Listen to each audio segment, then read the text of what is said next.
Shri Vishakam Vitamscha Namo Vishnupadaya Krishna Prishtaya Bhutale Srimate Bhakti Vedanta Swami Niti Namine Namaste Saraswate Deve Gauravani Pracharine Nirvishesha Shunyavari Paschata Deshatarine He Krishna Karuna Sindhu Deenabandhu Jagatpate Gopesh Gopika Kanta Radhakant नमोस्तुते तप्त कांचन गौरांगी राधे वृंदावनेश्वरी वृषभानुसुते देवी प्रणमामि हरिप्रिये वाञ्छाकल्पतरुभ्यश्च कृपा सिन्धुभ्य एव च पतितानं पावनेभ्यो वैष्णवेभ्यो नमो नमः Shrikrishna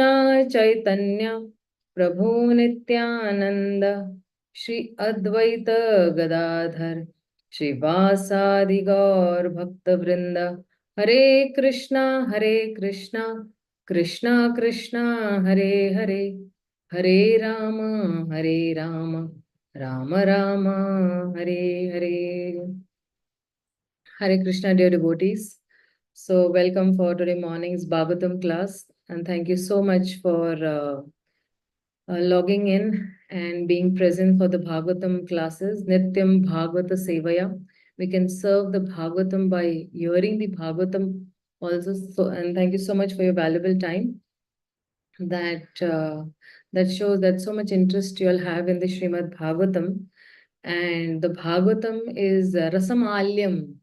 It's a storehouse of rasas, or it is a storehouse of mellows. And that is why you all gather on a daily basis to hear the Shrimad Bhagavatam.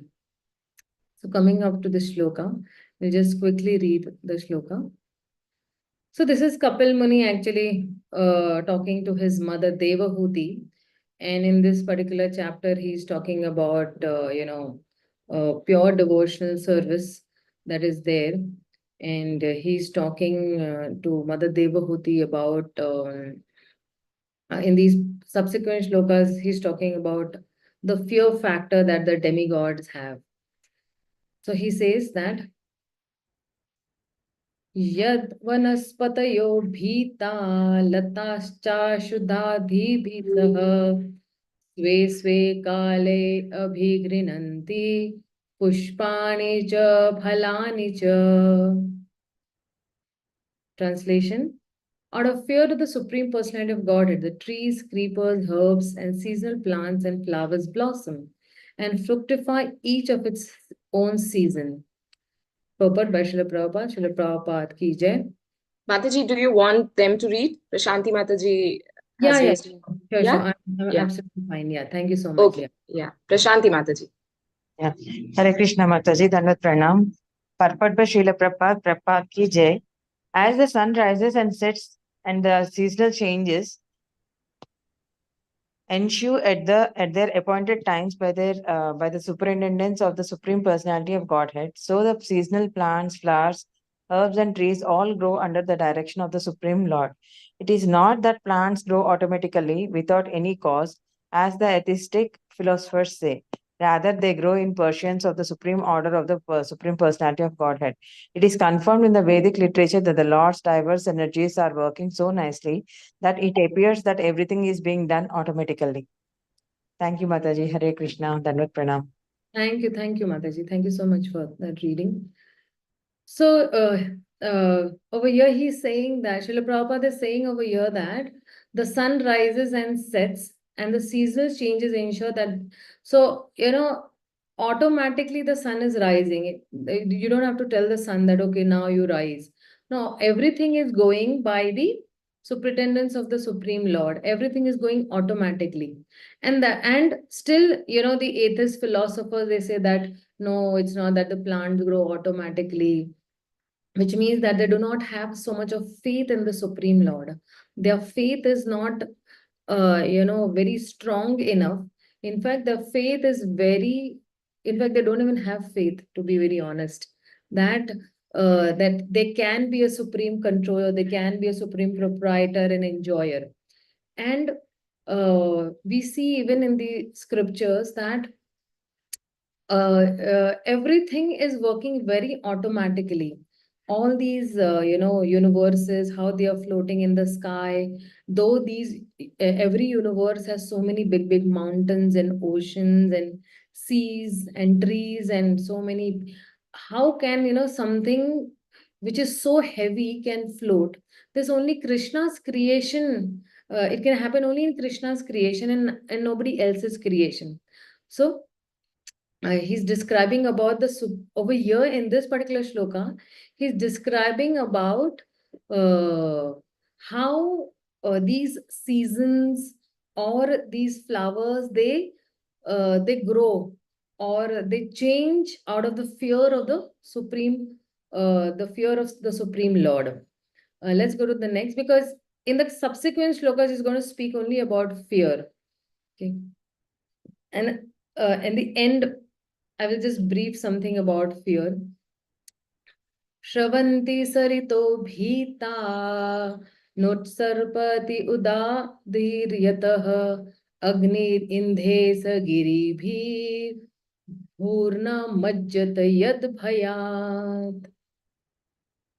Translation: out of fear of the Supreme Personality of Godhead, the rivers flow and the oceans never overflows. Out of fear of him only does fire burn and does the earth with its mountains not sink in the water of the universe. Somebody could read the purport. Yeah, Mataji. Bhanu Mataji. Hare Krishna, Dandavat Pranam Mataji. We can understand from the Vedic literature that this universe is half filled with water. Mataji, just 1 minute, 1 minute, 1 minute. Yes. So, if you see in the Bhagavatam or in any class, what we do is, before we read the purport, we express our gratitude towards Srila Prabhupada. So, before anybody reads the purport, it is a small samskara that what we do is when we say purport by Srila Prabhupada ki jai. It takes maybe just 10 seconds to say this. But then we Sorry, are gratitude. I forget today every time I speak. Yeah, no problem, Mataji. It's just a small. Purport by Srila Prabhupada ki jai. We can understand from the Vedic literature that this universe is half filled with water, on which Garbhodakshai Vishnu is lying. From his abdomen, a lotus flower has grown, and within the stem of the lotus flower, all the different planets exist. The material scientist explains that all these different planets are floating because of the law of gravity or some other law. But the actual lawmaker is the Supreme Personality of Godhead. When we speak of law, we must understand that there must be a lawmaker. The material scientists can discover laws of nature, but they are unable to recognize the lawmaker. From Srimad Bhagavatam and Bhagavad Gita, we can know who the lawmaker is. The lawmaker is the Supreme Personality of Godhead. It is said here that the planets do not sink, since they are floating under the order or energy of Supreme Godhead. They do not fall down into the water, which covers half the universe. All the planets are heavy with their various mountains, seas, oceans, cities, palaces, and buildings, and yet they are floating. It is understood from this passage that all the other planets that are floating in the air have oceans and mountains and similar to those on this planet. Hare Krishna. Mataji, thank you for that reading. So over here he's saying that these rivers the rivers flow and the oceans never overflow. For example, if the ocean starts overflowing, everything will be, submerged, underwater. And out of fear only, of him only does fire burn. And does the earth with its mountains not sink in the water of the universe? If you see Srila Prabhupada's purport, very nice there. Like, in the first line, if you see, he will actually speak about the first, this. And in the second line, third, fourth line, he'll speak about the second line. Or if he has some 4 paragraphs, one line he'll take and he'll start explaining. So even if you see that these mountains also, they're so heavy. So, of course, within that particular earth, there is a mountain, and that earth planet that is there, it does not sink in the water, being so heavy also. And even all these, living entities also, they also are under the subjugation of a lawmaker. So if there is a law, then there's a lawmaker also. If you see in our daily lives also, that the society that we stay in has a law. Okay, the temple that we go in has a law. The school that we go in has a law. The office that we go in has a law. Or the college that we go in has a law. Even the roads that we move on, they have a law. So if there is a law, then there is a lawmaker also.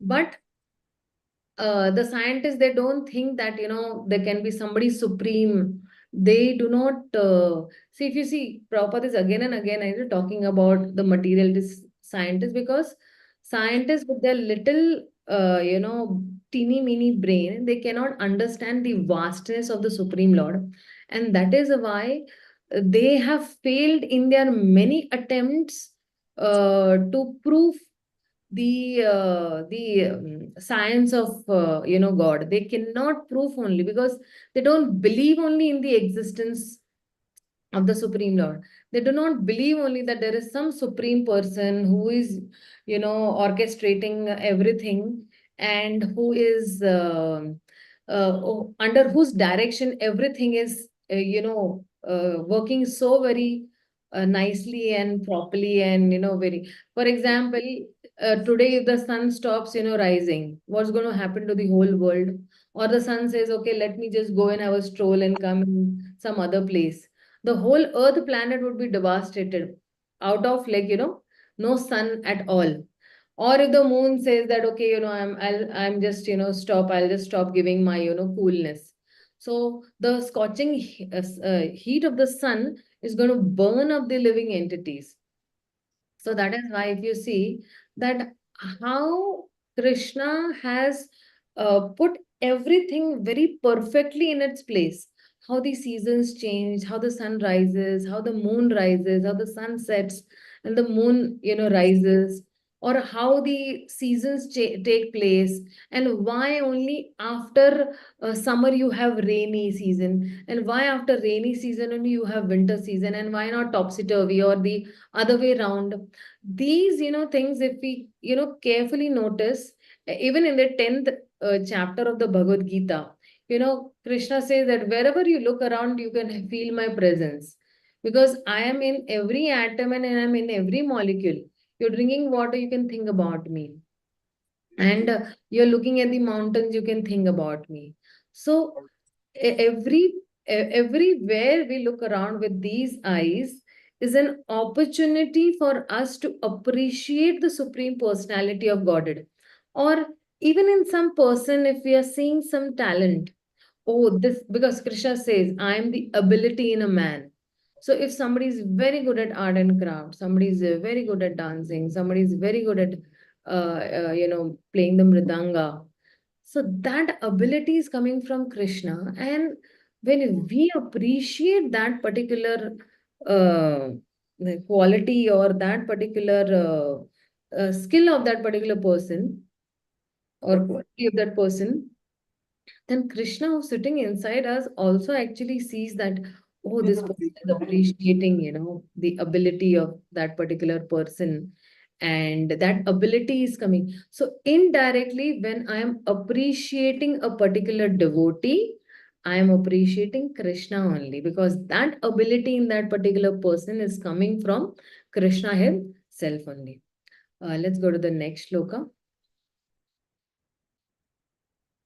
So he continues, okay.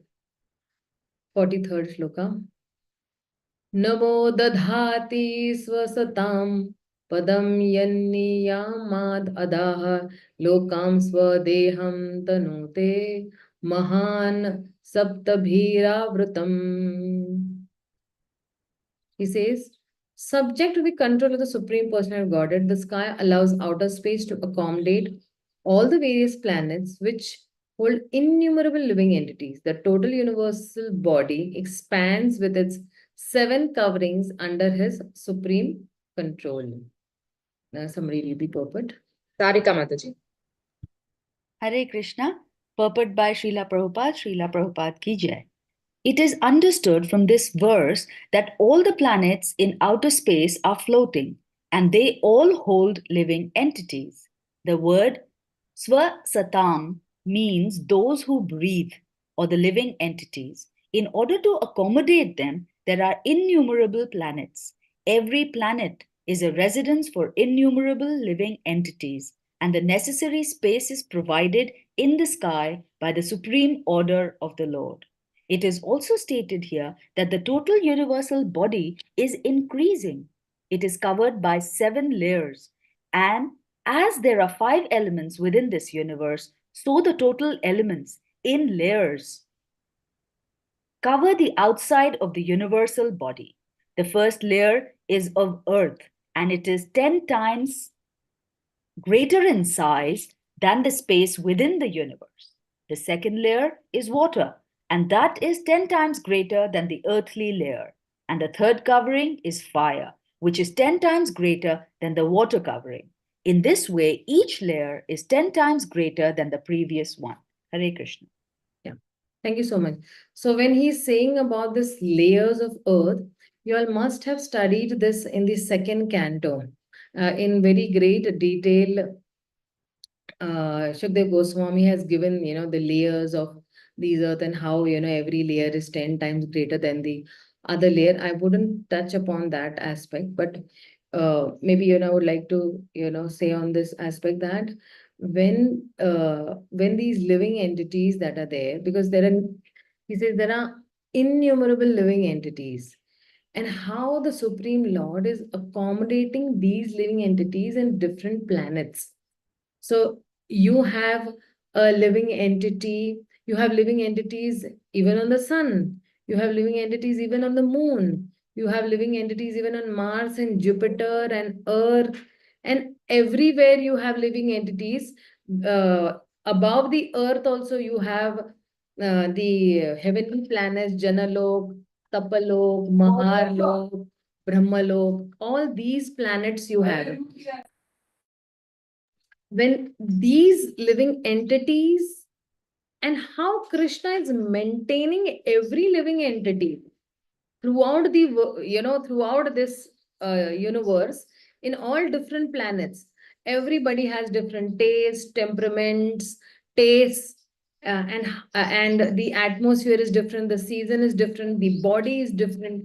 How Krishna is maintaining this total universe as such, and within that, then Krishna is saying that these universes have, these coverings, which all these are under the control of the Supreme Lord. Now we can just imagine that to run one house of mind is, it's such a challenging, task for me also, running the house. Go to the grocery shop, go to the, go to the vegetable market, and, something is not proper, then you mend it, and then, there are guests coming, and so many different things as a grihastha we have, and it is so difficult for us.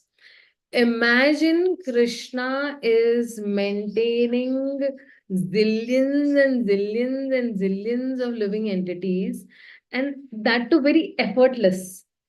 He does not have to take effort. Oh, he's not working hard, or he's not toiling hard. Oh, I have to maintain these living entities. No, he's sitting in his Golok Vrindavan and he's enjoying over there. And here, all the living entities are taken care. This is actually his, you can say multitasking of Krishna, that how effortlessly he's doing, all these, how he's maintaining the universe also, and how he's, enjoying also in his Golok Vrindavan Dham. So this we can appreciate in the pages of the Shrimad Bhagavatam.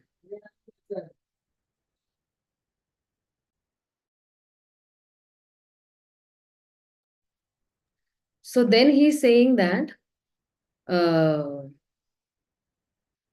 Gunabhimanino deva sargadishwasya yat bhayat vartante anuyugam yesham vasa etacharacharam. He says, out of fear, the Supreme Personality of God, the directing demigods in charge of the modes of material nature, carry out the functions of creation, maintenance, and destruction. Everything animate and inanimate within this material world is under their control. Somebody read the purport. Hare Krishna. Sudha Mataji, you can read the Yeah. purport, Mata. Yeah, Hare Krishna Mataji, pranams. Purport by Srila Prabhupada ki jai. The three modes of material nature, namely goodness, passion, and ignorance, are under the control of three deities, Brahma, Vishnu, and Lord Shiva. Lord Vishnu is in charge of the mode of goodness. Lord Brahma is in charge of the mode of passion. And Lord Shiva is in charge of the mode of ignorance. Similarly, there are many other demigods in charge of the air department, the water department, the cloud department, etc. Just as the government has many different departments, so within this material world, the government of the Supreme Lord has many departments, and all these departments function in proper order out of fear of the Supreme Personality of Godhead.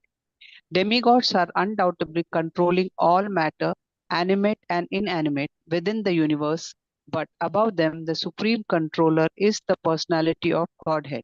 Therefore, in the Brahma Samhita, it is said, Ishvara Parama Krishna. Undoubtedly, there are many controllers in the departmental management of this universe, but the supreme controller is Krishna.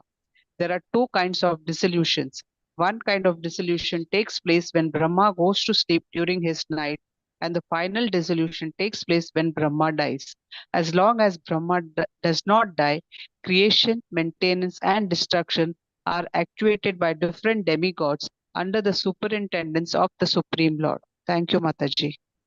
Thank you, Mataji. Thank you Nah. for that. So he's talking about all the three Adishta Devatas of creation, maintenance, and destruction. So we know creation is done by Brahma, maintenance done by Lord Vishnu, and destruction by Lord Shiva. So even these demigods that are there, okay, and who's directing the demigods? Krishna is directing the demigods, and these demigods who are even above the humans, they also are fearing. See, they're saying out of fear of the Supreme Person of God, the directing demigods charge of mode carry out their functions. So out of fear, they are carrying out this function of creation, maintenance, and destruction. Now, somebody might question that why Lord Vishnu has to fear. Vishnu has come from, Krishna only. So why Lord Vishnu also has to fear? So if you see, the Lord Vishnu, no, is one of the expansions of Krishna. So not in toto, he has those 64 qualities, what the Supreme Lord Krishna possesses, but he has 60 qualities. But now, again, within those expansions also, these qualities may vary. Okay, like for example, Lord Shiva has like 55 qualities. Okay, we human beings have 26 qualities, and not incomplete. Not even in 100% we have those qualities. If somebody might have one quality, he might not have the other, or he might have in less percentage. But when we say that Krishna has all these 6 opulences or 64 qualities in 100 percentage, so then what happens is that even if Krishna's wealth is taken away, somebody takes away all the wealth that Krishna has, still he will have 100% wealth. His wealth will not decrease. But today, if somebody takes away all my wealth, I will become a pauper and I'll be on road. Or if somebody, of course, these demigods and we all are subjected to death, old age, birth, and diseases, right? So when I become old, then I won't have those qualities. Maybe I was a wrestler in my young age, but when I grow old, that quality is not there at all when I am old, right? But with Krishna, it's not like that. With Krishna, it's like even on the battlefield of Kurukshetra, when Krishna was 125 years old, he looked as if he's, ever youthful. He looked like a 16-year-old boy, young boy. So with me or the demigods or the other living entities, what will happen is birth, death, old age, and diseases will be there. I might look young, at once upon a time, but I will, look old, after a few years. But with Krishna, it's not there. With Krishna, everything is consistent. Everything, like as such, his qualities are consistent. In fact, they say that his qualities keep on increasing every minute. Ananta Shesh, with his thousands herds, he is glorifying the Supreme Lord, and yet every minute Krishna's qualities are increasing. And this is the beauty about the Supreme Lord, that he's unmatchable. Nobody can match the qualities of the Supreme Lord as such. Okay, so we just go to the next shloka.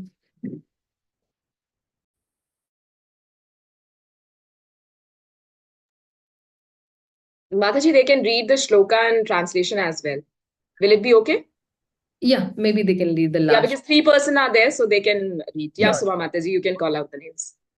Hare Krishna. Yes, Mataji. Karpagavalli Mataji, you can read the shloka. Divya Gopu Mataji, you can read the translation. Sindhu Mataji, you can read the purport. Hare Krishna. Hare Krishna, Hare Krishna, Mataji, Mataji. So nanto Saraha Talo Nadi Adi Krit Abhyaha Jnanam Jnanina Jnana Jnanayan Maryan Nit Antantatam. Mataji? Hare Krishna. Thank you, Mataji. Thank you, Mataji. Hare Krishna, Mataji. Pranam. Translation by Shri Prabhupada ki Jai. The eternal time factor has no beginning and no end. It is the representative of the Supreme Personality of Godhead, the maker of the criminal world. It brings about the end of the phenomenal world. It carries on the work of creation by bringing one individual into existence from another. And likewise, it dissolves the universe by destroying even the Lord of Death, Yamaraja. Hare Krishna. Hare Krishna. Pranams. Purport by His Divine Grace Srila Prabhupada ki Jai. By the influence of eternal time, which is a representative of the Supreme Personality of Godhead, the Father begets a son, and the Father dies by the influence of cruel death. But time's influence, even the Lord of cruel death is killed. In other words, all the demigods within the material world are temporary like ourselves. Our lives last for 100 years at the most, and similarly, although their lives may last for millions and billions of years, the demigods are not eternal. No one can live within this material world eternally. The phenomenal world is created, maintained, and destroyed by the finger signal of the Supreme Personality of Godhead. Therefore, a devotee does not desire anything in this material world. A devotee desires only to serve the Supreme Personality of Godhead. This servitude exists eternally. The Lord exists eternally. The servitor exists eternally. And the service exists eternally. Thus ends the Bhaktivedanta purport of the third canto, 29th chapter of the Shrimad Bhagavatam, entitled Explanation of the Devotional Service by Lord Kafila. Thank you, Mataji. Thank you. Thank you so much, Mataji, for that.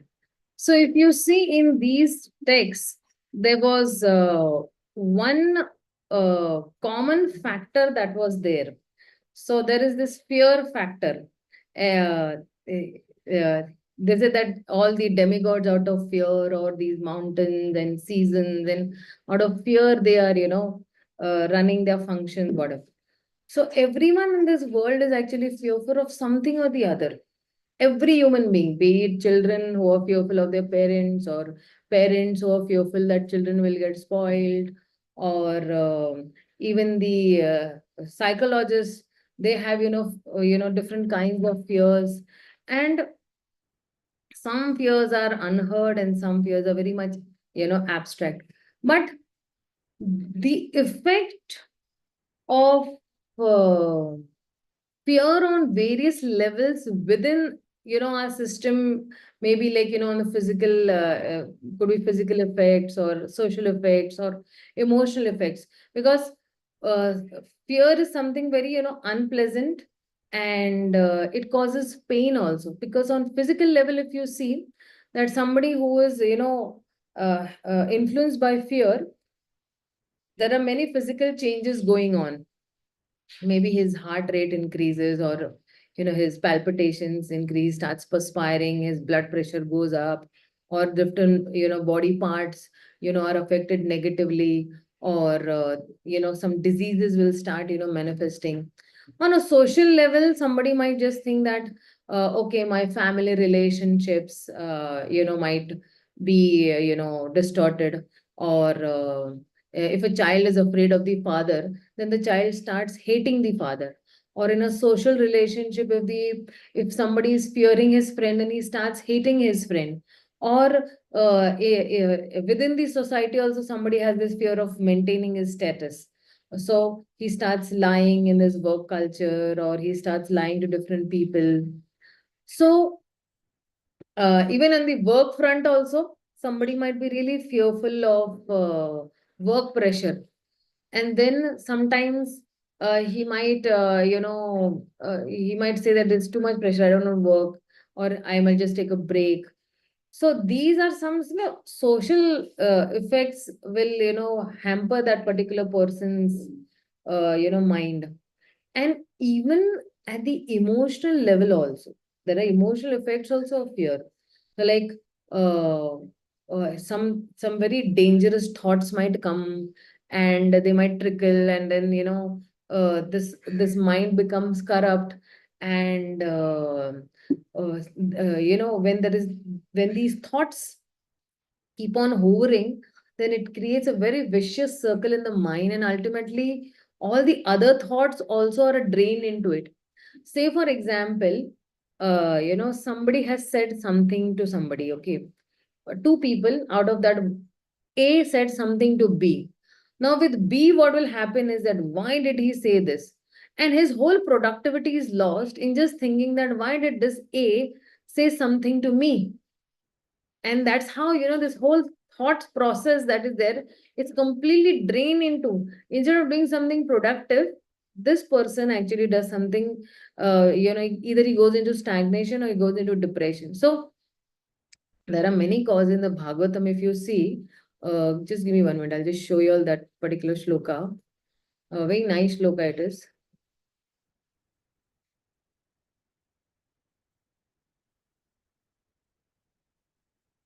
Eleven point two point, is it 37 or 47?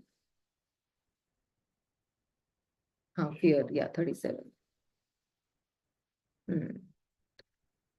So he says that Bhayam Dvitiya Abhinivesh Satsayad Yad Dishat Patte Sa Viparayo Smriti Tanmayato Buddha Abhajedatam Bhaktesh Yakched Gurudevat Atmaha.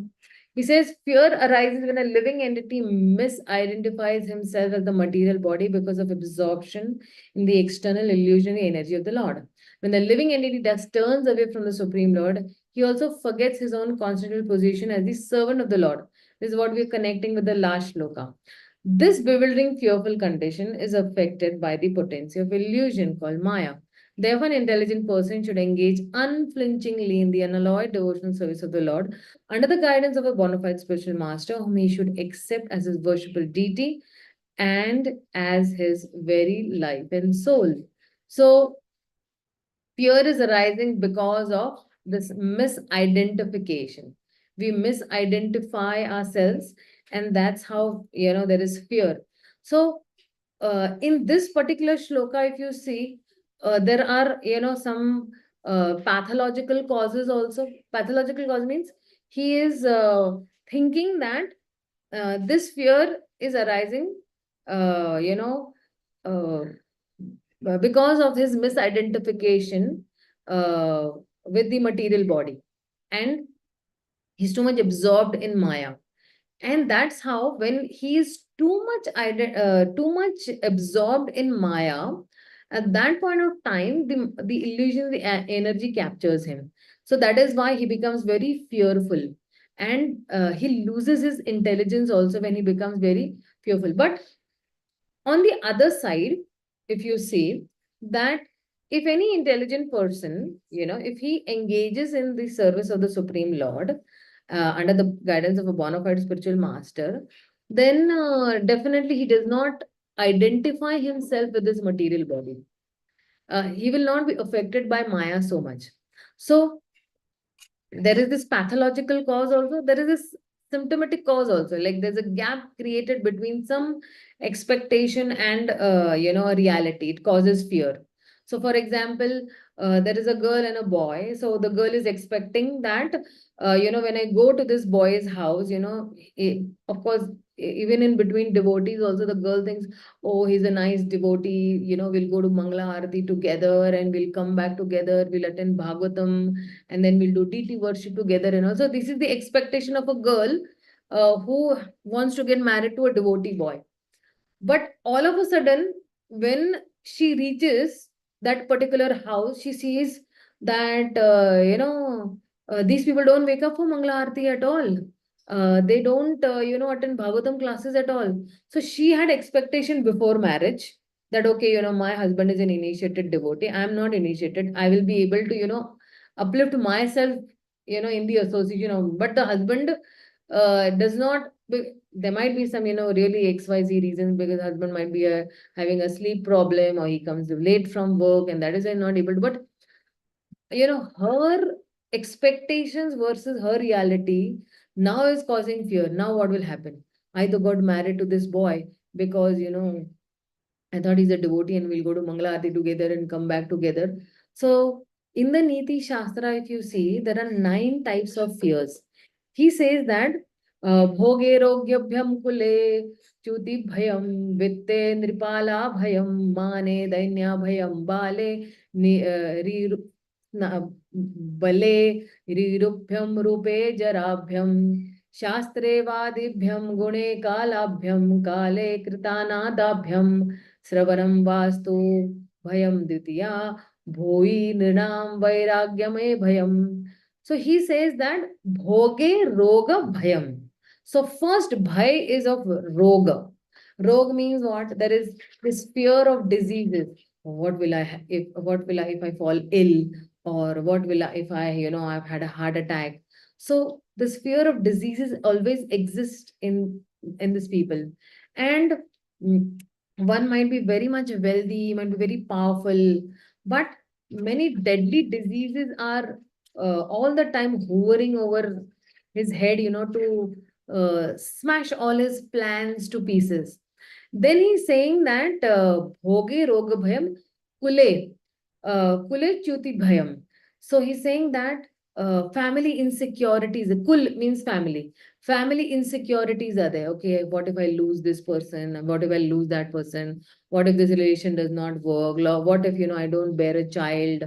So, finding some good partners and some, wealthy people whom, you have some financial security also. So you start finding such people. Then it's saying bhoge roga bhayam kule chuti bhayam vitte vitte nripala bhayam. So when we say that nripala, nrip means, one who is a king, like. So one who has a good amount of wealth or immense wealth, he's also very fearful.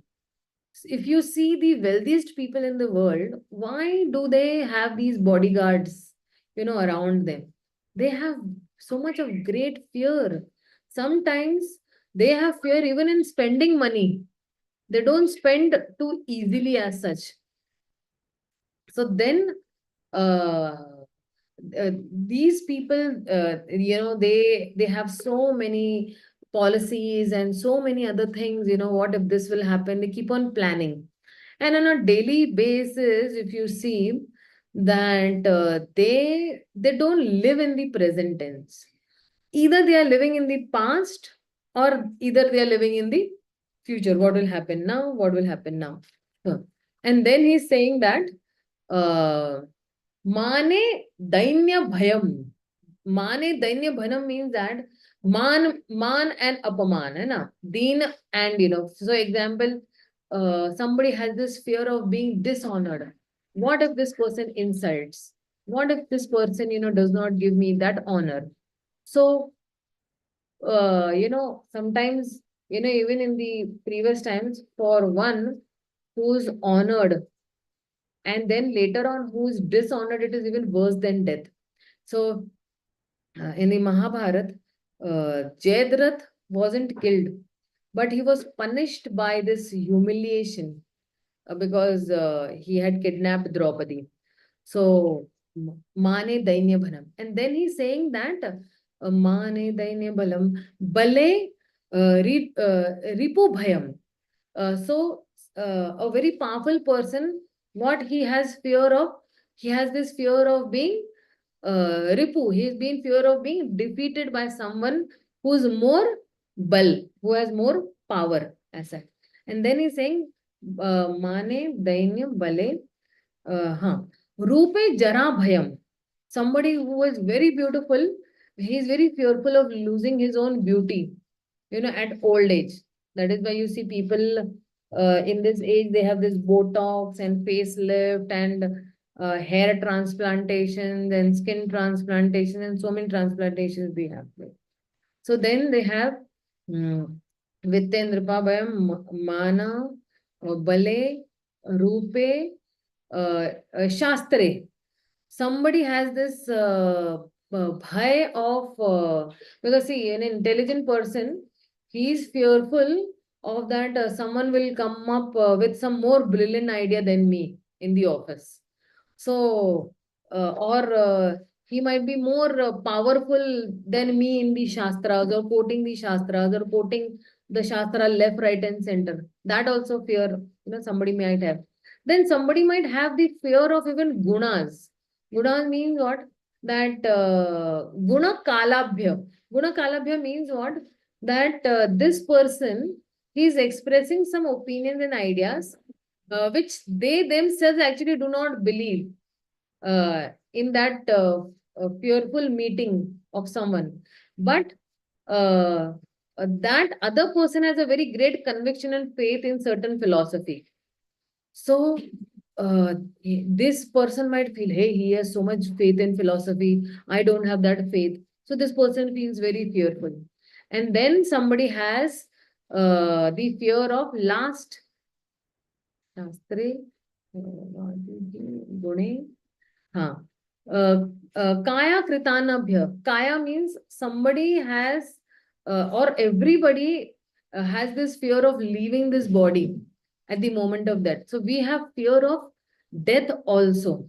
That what if this medicine does not work? What if this operation does not become successful? What if I die?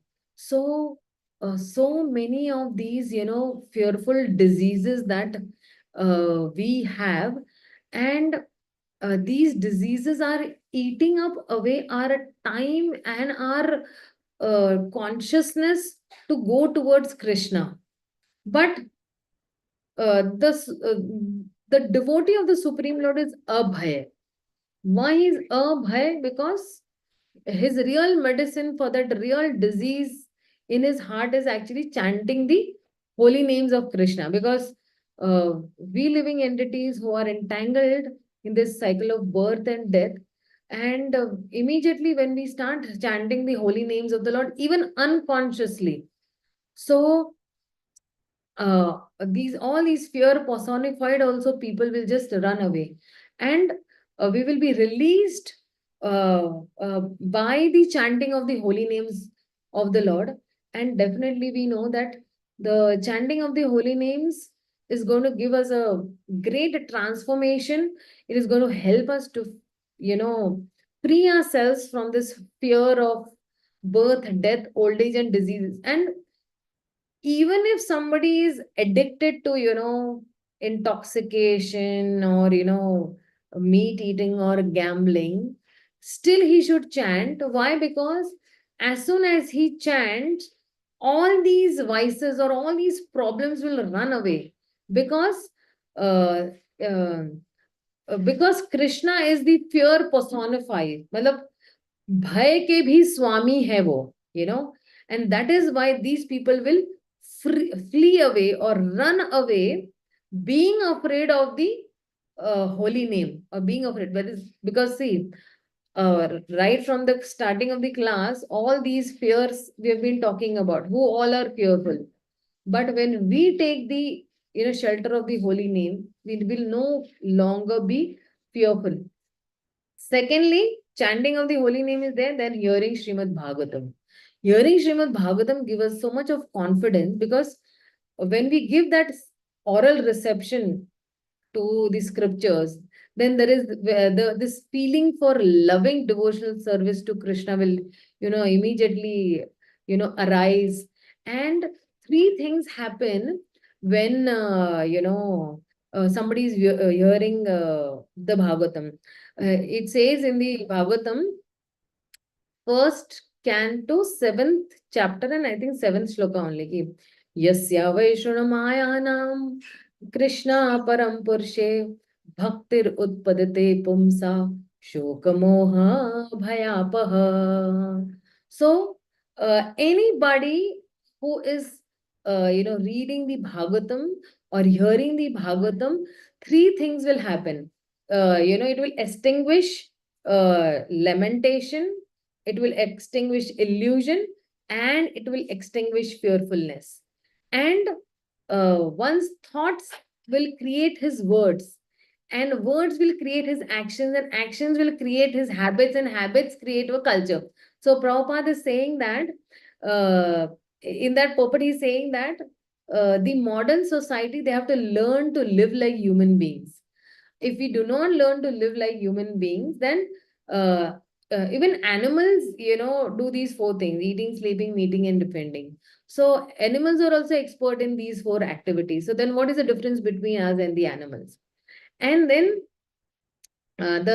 this particular shloka, the 11th canto shloka, is saying that you can meditate also.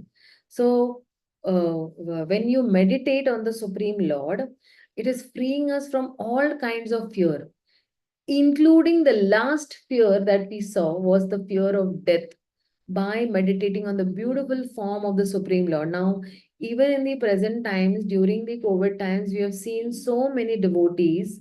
They have passed away so swiftly, and they did not have the fear of death while passing away, because they actually welcomed death also as Krishna only.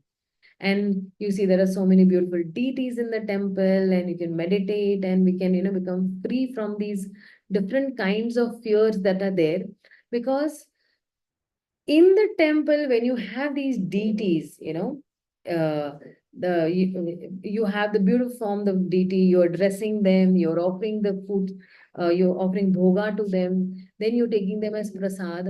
So if uh, uh, if we do not have that right mood of meditating on the Supreme Lord, or surrendering ourselves to the Supreme Lord, then exactly we will always, remain in that misery only.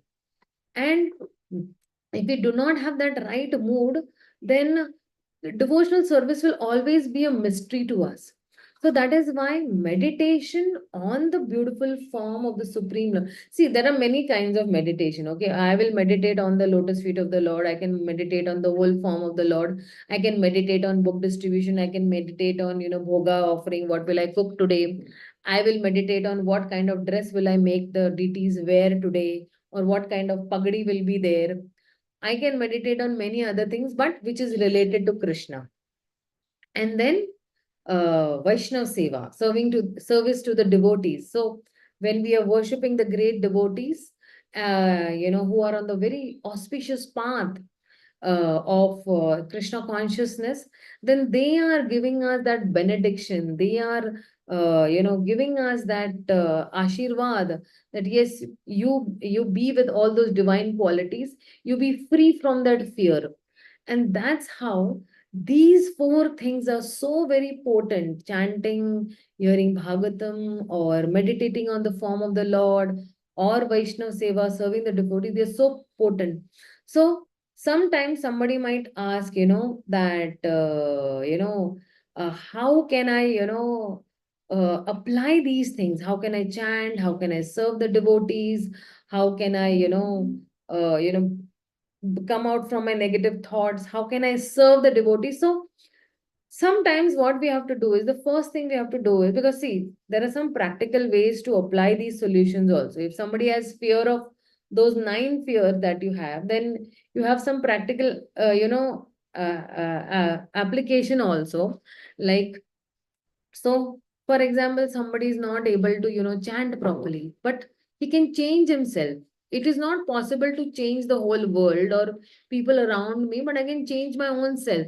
Like, for example, if a ship is caught in some storm, it can't change the force of that wind, but I can just readjust my steering, If, the flow is from this side, I can, actually go in the other direction.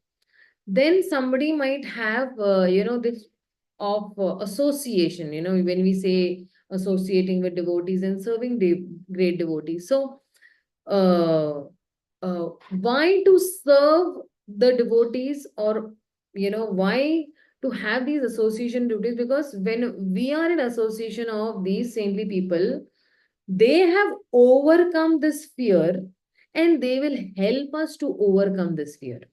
Because when we take shelter of His Divine Grace, Abhay Charanarvinda, Bhakti Vedanta, Swami Srila Prabhupada, and we've become a part of this mission. So definitely we'll be feared from fear. Prabhupada had so many, challenges, but he was completely cool, calm, and composed. So that is why it is said in the Bhagavatam that this association of devotees only will help us cross this vast ocean of turbulence that is there. We are in the whirlpool, of so many things, and actually only this association will pull us out from that particular whirlpool. And then you could streamline your thoughts also. Streamline mean what? That one may sometimes decide to change also, and he may associate also with the devotees, but still one may have to associate with different kinds of people in the outside world. So there might be some unpleasant experiences also with them, but one has to streamline your thoughts, which means what? That okay, I'm going to my office and there are, so many, unpleasant people I meet and unpleasant experiences I have. But my goal will be, like the horse has his blinkers, he's focused. My goal is to please Krishna. My goal is to please Krishna. And then whatever comes, it is like secondary. It does not matter to me that who is telling me what. And then when we serve Krishna in that way, because the more one tries to serve Krishna and his devotees, the more he becomes selfless. And the more he becomes freed from this fear of possessiveness. Like you see this incense stick. What does the incense stick do? The incense stick, it burns itself to give fragrance to the others. And that is why uh, the devotees use their life in the service of the Supreme Lord, so that even others can experience that fragrance of Krishna consciousness. And that is why we distribute books, right? We take so much of challenges and we distribute books. And while you are serving in that way, then your mind is completely engaged, because this mind is very flickering by nature, and it needs some positive activity. If it does not have positive activity, it will have some negative activity. That is why the mind is compared like this FM channel of this radio. So this FM means what? F means flickering, and M means mind. So this channel keeps changing, different vibrations from our surroundings. That is why if this mind is engaged in these positive activities, then it will not have any distractions from outside. Plus, we can also set targets, which means what? That, we have smart goals, We could have timers also. Like, I generally keep a timer for myself. This particular activity in this, previously, I was a little very slow in many activities. So I started putting a timer for myself. So example, I want to do DT worship on a daily basis. Okay. Because I have some Shaligram, Shilas, and I have Jagannath, Baldev, Subhadra. So previously it used to take me 2 hours, which used to actually overwhelm me.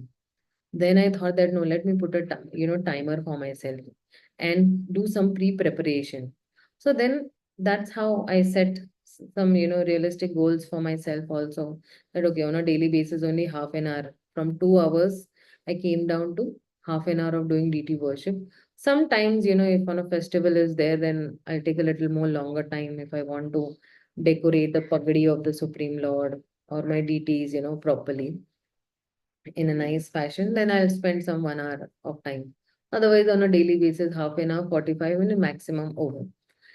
And then when you set some targets to yourself, like we as practicing devotees, we can set some targets. On a daily basis, I will memorize one shloka. On a daily basis, I will do this, which is self-satisfying also, which is achievable. And then you can reward yourself also. Oh wow, I learned one shloka today. Very nice. And that same shloka, what you've learned, you go and tell it to 3 other people. So if you don't use it, you lose it. So if you go around telling 3 people or 4 people or 5 people, it's there into your memory brain. Now, whenever the right time comes, that shloka will pop out from your mind or from your memory chip as such. And that is why when you have these targets, you'll be very peaceful. So there is a Chinese proverb. It says that if you are patient in one moment of anger, you will escape 100 days of sorrow. So let's be patient. Let's be peaceful. Let's not, get into arguments and, so many, arguments. People keep on hovering. In fact, I know some people who will keep on cribbing around those things which has happened 50 years ago. And you can't do anything about them. So why unnecessary, have those sorrows, uninvited sorrows, which are really not required in a life. And then we should have reasonable expectation from ourselves also and from others also. Just give me a minute.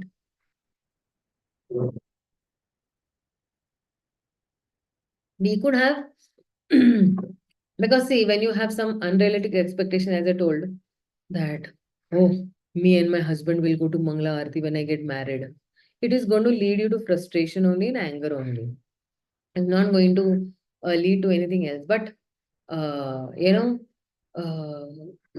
not all expectation will be met, only some expectation would be met. So that is why we should have some reasonable expectation where, we safeguard ourselves also.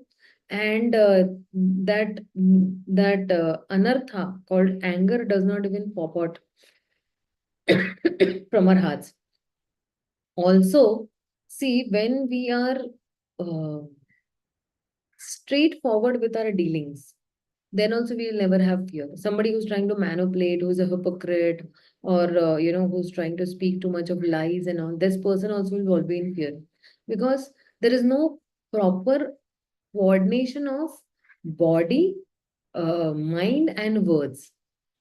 And that is why, if somebody is very straightforward, don't have those wrong expectations. Okay, I will do this for you.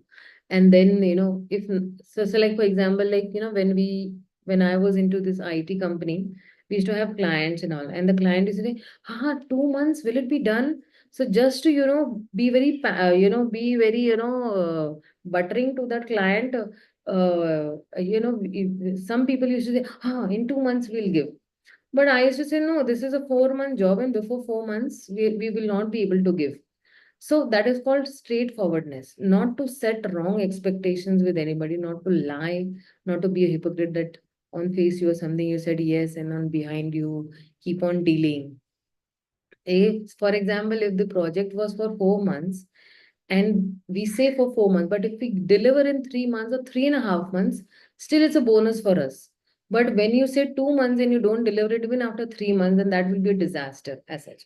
So to the extent I am straightforward, I can experience peace and freedom from this fear. And when does this come? When you have a good, sense control also, because sense control is so important, because two things go ill together. One is sense gratification and Krishna consciousness. They both go ill together, because, cold water and ghee, it will, like, it's not a good combination. It's like an explosive combination. Or even if that, like in the Bhagavad Gita, it says, even if the one of the senses is not controlled, it can, give a complete failure to that human person. Like the example of the ship is given. One small leak in the ship can, uh, you know, submerge the whole ship or sink the whole ship in water. So that is why what I have done is, um I have made an acronym actually out of this, to this particular solution. So if somebody wants to get out of that fear, because what all these, we spoke about the practical, uh, uh, ways to apply solutions for fear. So it is C means change, A means association, S means streamline, S is service, E is engage, T is give yourself target, P is peace, and R and E have combined together. R and E is reasonable expectation, and S is straightforward dealing with, sense control. Because see, when sometimes it's a real fear also, it is unreal also, because fear is accelerating my imagination, it is and blurring my perception of what is real and what isn't.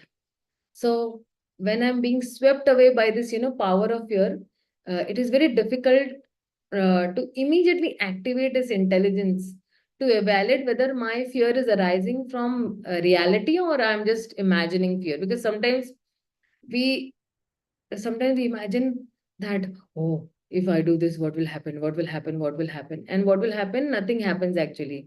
So in Hindi, we say khoda paad nikla chua. So it might not be also, nothing might harm you also. So then at such times, what we do is that we focus on connecting with that person who is really true, and he is Krishna, by, chanting the Hare Krishna Maha Mantra, by doing deity worship, and then by doing these activities, by serving the Vaishnavas, we can activate that intelligence, and then it will help us to differentiate between what is a real fear and what is unreal fear, and then to know when a fear is real.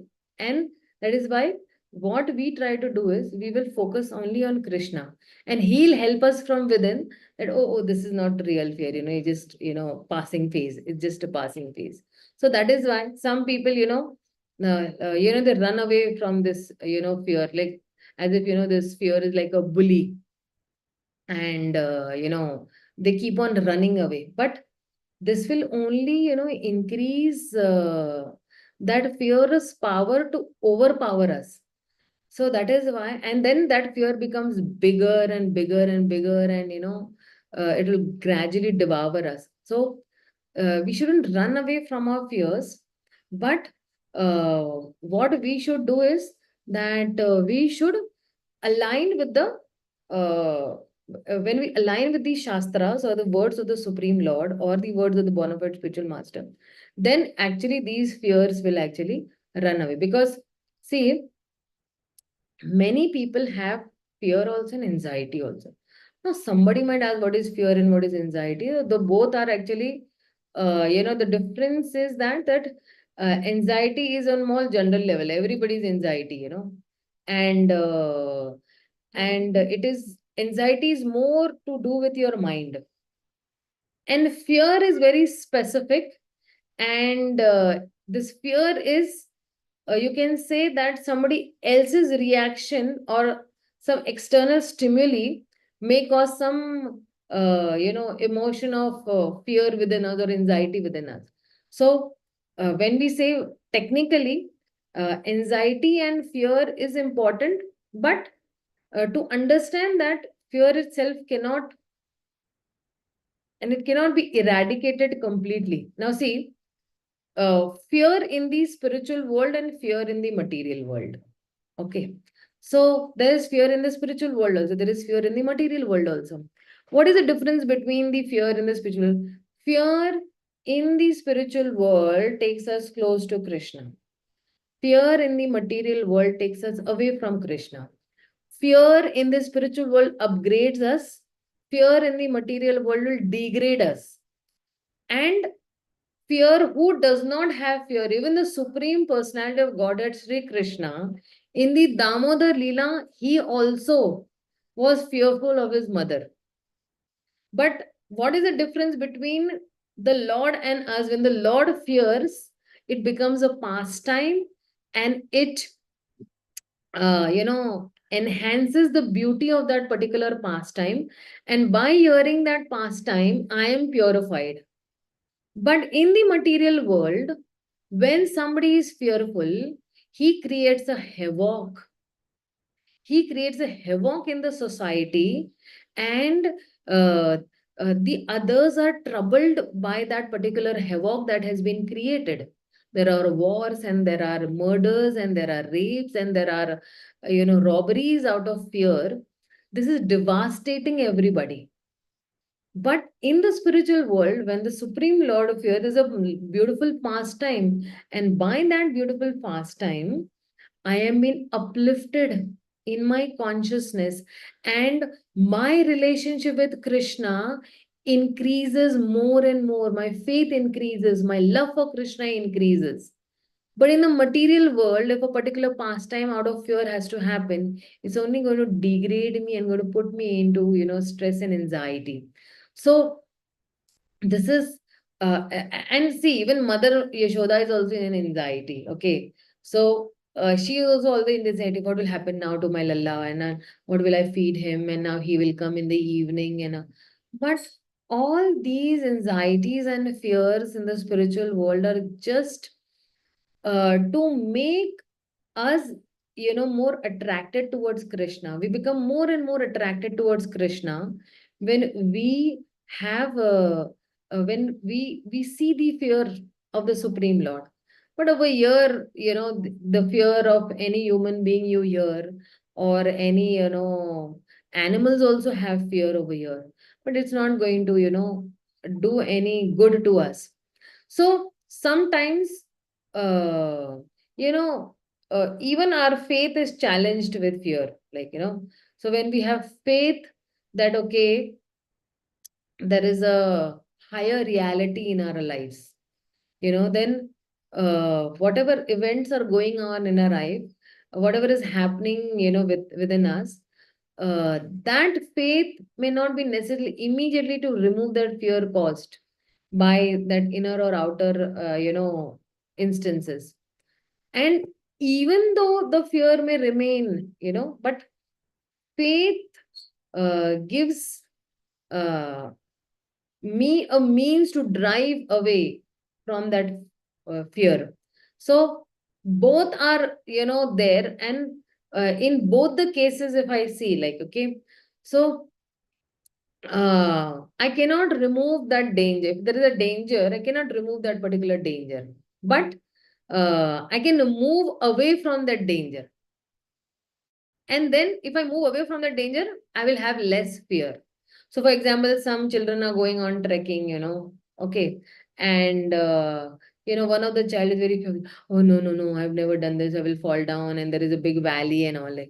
But if that child does not go only, to that particular trekking, so his fear will decrease. He'll not have that particular. So the role of faith in dealing with fear is that if faith does not drive away fear, then it will enable us to drive away from that particular fear.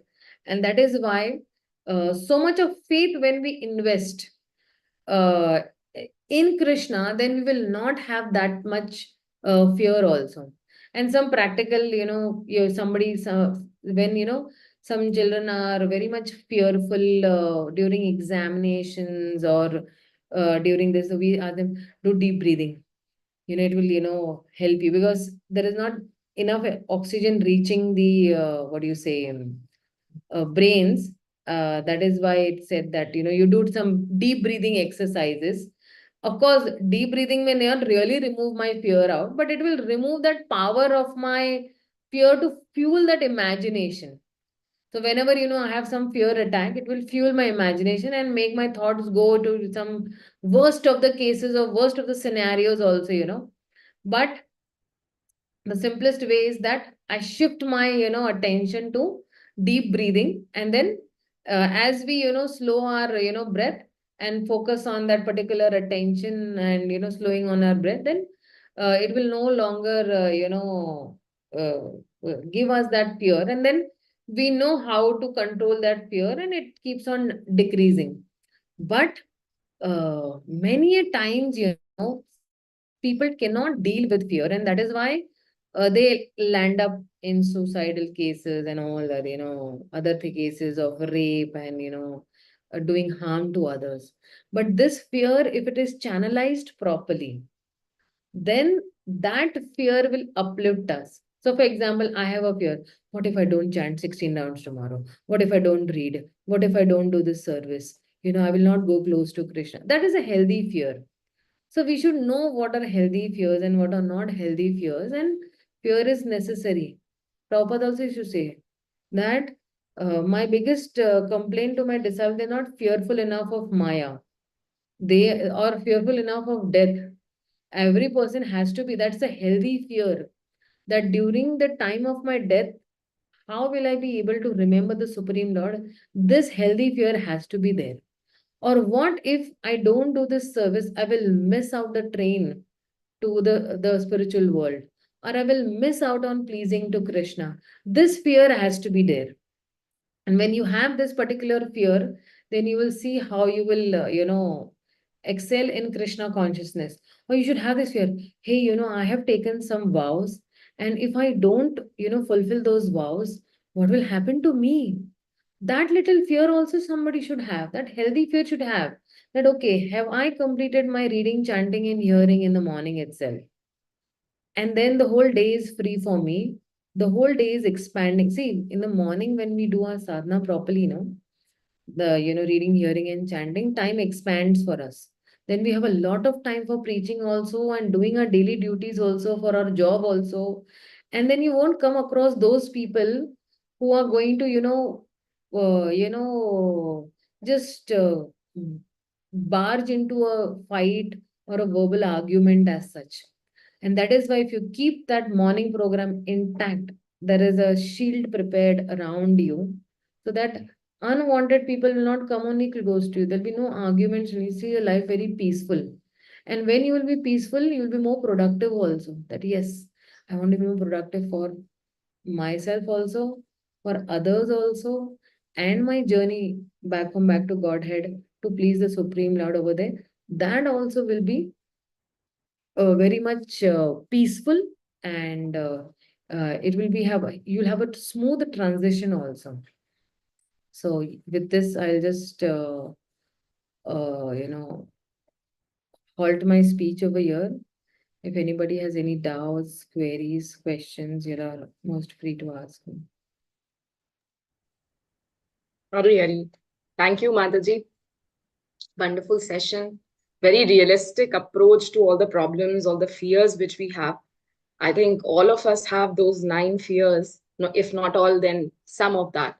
And you have given a very nice, realistic approach that how to, subdue those fears. So thank you. Yeah, that's what I was expecting, that there will be many questions. So Padma Mataji, you can start. Hare Krishna Mataji, the not question, I just want can you please give me the sloka reference of the bhaya, fear? You said 11.2.37. Okay, thank you, Mataji. Pranams. You can see the purport. It's a very beautiful purport. And from the purport only I've removed these points actually. Yes, Mataji, I just want to read it, go through it and read. Thank you. Pranams, Mataji. Thank you so much for this enlightening session. Actually, as the Acharyas say, Shrimad Bhagavatam is really very enlightening. Especially, this was very productive for me because I had too many questions in my mind today. And very surprisingly, most of them have got the answers. Mataji, I just wanted to know this acronym which you said, that in relation to what was the association there, Mataji? I didn't get that clearly. In the sense, the change, association, streamline, service, engage, target, peace, reasonable, expectation, start, Yeah, forward. these are, practical ways to, see, when I said that, we have this real disease of fear in our life. Okay. So then I gave the medicine. The medicine was chanting the holy names of the Lord, or hearing Bhagavatam, or meditation, or serving the devotees. But how to follow these, then I gave some practical solutions also, that maybe we can change ourselves, or associate, or, serve, or engage our mind in Krishna consciousness. So these are some practical applications where you will help to keep you focused from, towards your goal, and not be distracted as such. And then when you're not distracted, then you don't have fear also. The moment we are distracted, then we have fear. But if we have our goal fixed, then we'll never be distracted, and when we'll not be distracted, then we'll not have fear also. That will not achieve. Yes, Mataji. I again want to thank you immensely, because from the sloka where it is about the fear of the demigods and the various other planets and the gods, you brought it down to fear for us, and really gave very practical applications, Mataji. This is completely new and very, very helpful. Thank you so much. Pranams. Happy to be of any service to everybody. Suma Mataji. Hare Krishna. Thank you, Mataji. Mataji, first of all, I want to thank you, Mataji, from the bottom of my heart, because the class was so helpful, Mataji, especially at the end, Mataji, when you said that those healthy fears really drive us towards Krishna consciousness. When we really are serious, only those fears will help us do our sadhana better. In today's class, what you said, Mataji, me, myself being very poor in time management, Mataji, I face a lot of problems wherein I sometimes find it very difficult to do my sadhana also sometimes. So it is a very challenging situation for me. So when you said that you too have, not that you managed to keep the timer and according to that you used to work, Mataji. Can you throw some more light on that, Mataji, on that aspect? Like how do you do? Yeah. Yes, Mataji, keeping a timer. Sometimes, when we are doing some service even at home also now, we go into some very, especially with women, okay, we go into some different mode only. Like, for example, cooking also, we go into some very different mode, and, being perfectionist. Like, I have this habit of being a perfectionist. I want everything, in its place and taste and, measurement and, all, I go into that perfectness. Or even if I have to make this pagadi of the Lord, I go into so much of perfectness that previously I remember when I started doing DT worship, I used to take 2.5 hours also sometimes, because I'll remove things and then I'll keep it back, and, I will imagine, then I will keep on doing R&D on the head of the Lord. No, not this, not that, remove this, remove that. And I went into too much of, in-depth, thinking that, no, the Lord should look very beautiful. But his beauty is not dependent on my decorations on his head, actually. His beauty is dependent on how am I seeing him, and how am I appreciating him as such. And in that, us chakkar mein, maybe in that what was happening, other services were getting hampered. Other household duties were getting hampered. Like, for example, if I have a deadline, I have to go to the doctor's appointment, I miss my doctor's appointment. So we have to be very practical enough that, you know, whatever, time, it should take only this much time for me.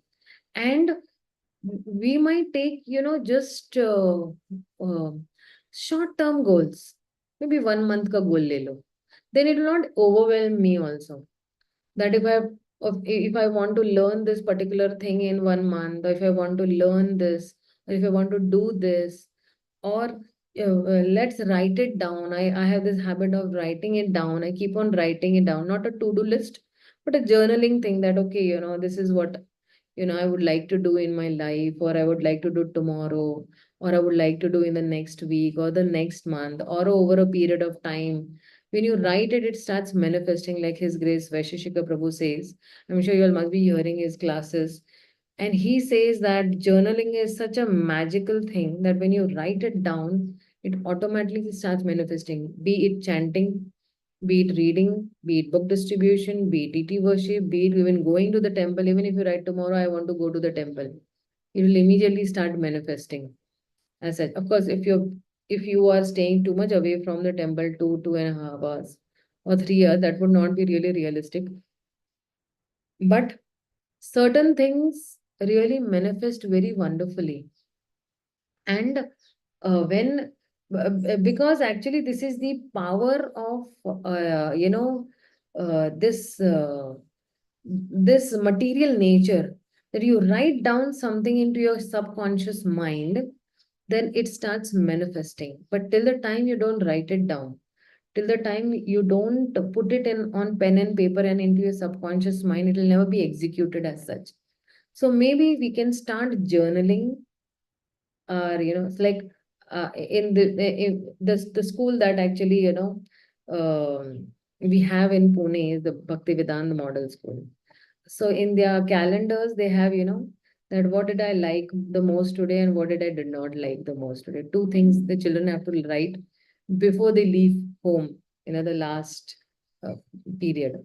So whatever they like, they will write, and whatever they didn't like, then the teachers will read that. Sometimes there are some comments on the teachers also, or some comments on their own parents also. Then they take to heed that, okay, this child did not like my this behavior, or the class teacher, she sees that this child has given comment of some other child also. It's a good feedback for that other child also. So when we start journaling, then when we know that where am I lacking behind, I have my own barometer, that okay, these are the tasks I wanted to do in a day, and tick tick tick tick tick, these I have done, which I have not, the other two, maybe you must have had 8, you must have completed only 6, 2 you were not able to complete, but still you can say okay, 2 next day. That's how you can give yourself realistic goals and realistic timers and realistic expectations from your own self only. ऐसा नहीं है कि we are into Grihastha ashram and you give a non-realistic goal.